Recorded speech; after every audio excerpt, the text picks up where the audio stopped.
with this galaxy right here, the Whirlpool Galaxy. You're like, man alive, we're talking about astronomy at a Christian worship service. Why not? The God that we're worshiping tonight is the one who created that right there. It's called the darling of astronomy. The reason why is it's sitting completely perpendicular to us on Earth. And when we look up at it, we get this beautiful view. But check this out. The Whirlpool Galaxy is 31 million light years away from where you're sitting right now. Okay, they got nothing in here tonight. 31 million light years away. That's just the first little thing we got to catch up with tonight. By the way, the story opens like this. In case you forgot, in the beginning, God created the heavens and the earth, and He said, "Let there be light," and there was light. And that was a phenomenal moment when that happened, because light came out of the mouth of God traveling 186,000 miles a second. That's how fast light is traveling through the universe. And so a light year, therefore, is how far light travels in 1 year, and I'll do the math for you. It's 5.88 trillion miles is a light year. So as we talked about before, when you start to get around in the neighborhood of God, the mile is not going to help you. The yardstick, the ruler, the tape measure, these things are of no value in the universe that God has made. We're using a ruler called a light year that's 5.88 trillion miles long. And if you'd like to go to the Whirlpool Galaxy, be my guest. All you have to do is multiply 31 million, that's how many light years it is away, by 5.88 trillion miles, and that's the distance that you've got to cover. Anybody with me so far? I'm wondering, are there any science lovers here tonight? Because we're going to have a little scientific content tonight, and I need to know if anybody's going to be with me so far. So you do the math, or you could look at it a different way. You just have to travel 186,000 miles a second for 31 million years, and voila, you will arrive at the Whirlpool Galaxy. Second thing that's pretty stunning, given that our God made that, is it contains 300 billion stars. In that one galaxy, 300 billion stars. And it is one of hundreds of billions of other galaxies in the known universe that God has made. And it just reminds us all over again tonight, man, this God that we're singing to tonight, He's enormous. He's bigger than anything we've ever dreamed of. He's bigger than our wildest imagination of Him. But we ended by looking inside that thing, and this is pretty stunning. Those of you who've seen it remember, but the Hubble Space Telescope is circling the Earth at 360 miles above the Earth, and it takes amazing images of these galaxies and other phenomenon of the cosmos, and it looked into that white core of the Whirlpool Galaxy, and lo and behold, there is a black hole in there. And we'd never seen it before until Hubble could take an image of it, and I found this on NASA's site, hubblesite.org. This is what Hubble sent back to us from 31 million light years away from the black hole core of the Whirlpool Galaxy. They send us back this image right here, and it's just crazy. It's crazy. It's the glory of God, the grandeur of God.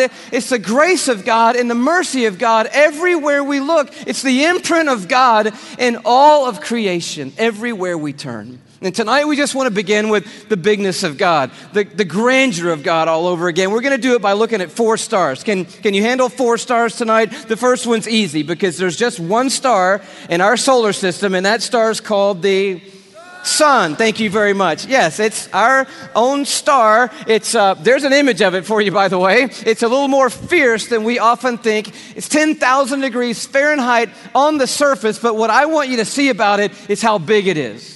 It's 93 million miles away, so when you're looking up in the sky, it's pretty good pace out there. By the way, light traveling 186,000 miles a second, it's only taken 8 minutes to cover that 93 million mile journey to touch your skin here in Atlanta, Georgia. But what I want you to see is the size of it. It's like 1,000,000 times the size of the earth, and that matters to us tonight when you hear what the psalmist said. Listen to his words. By the word of the Lord, this is Psalm 33, the heavens were made.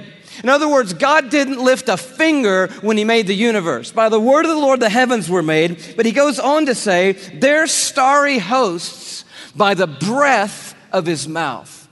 So we're looking at something so intense that we don't want to get any closer than 93 million miles away, which is what we are right now. And then we read that God just breathes out stars. It's crazy to think about it. 1 million times the size of the earth. So here's a little perspective that sort of changed my life. If the earth were the size of a golf ball, okay, the sun would be 15 feet in diameter.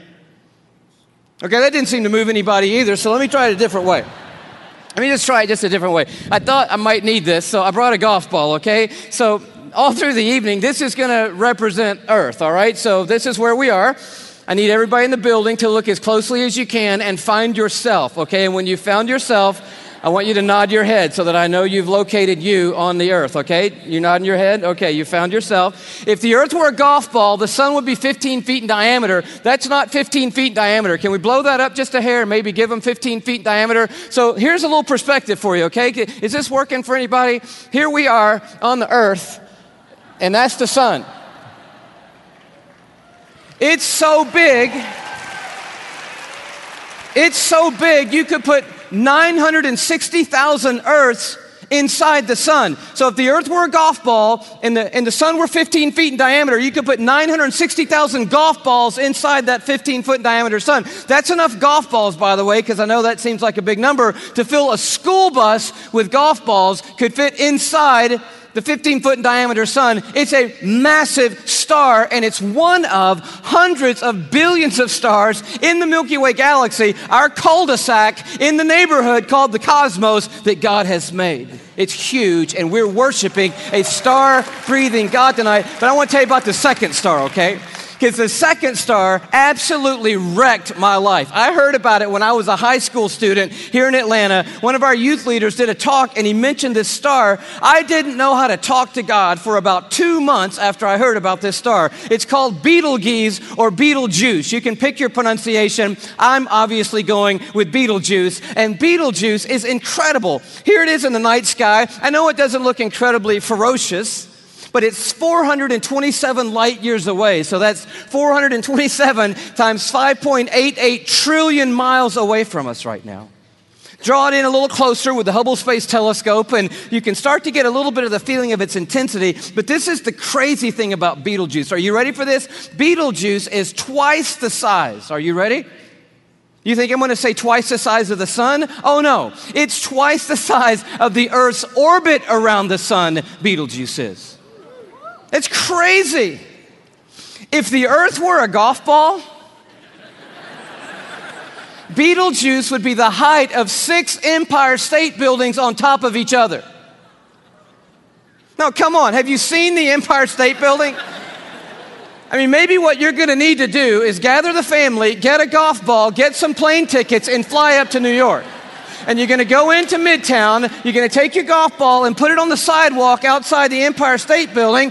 Don't worry about people thinking you're crazy. They're not even going to notice you in New York. You're going to go across the street. You're going to look up at the Empire State Building and imagine 5 more Empire State Buildings on top of the Empire State Building. That's Betelgeuse, and that's the earth, and somewhere you're on it.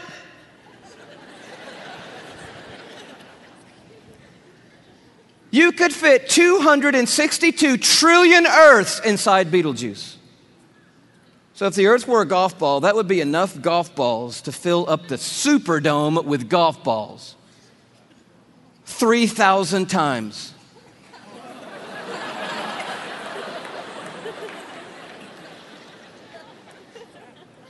When I heard that as a teenager, that stumped me right there.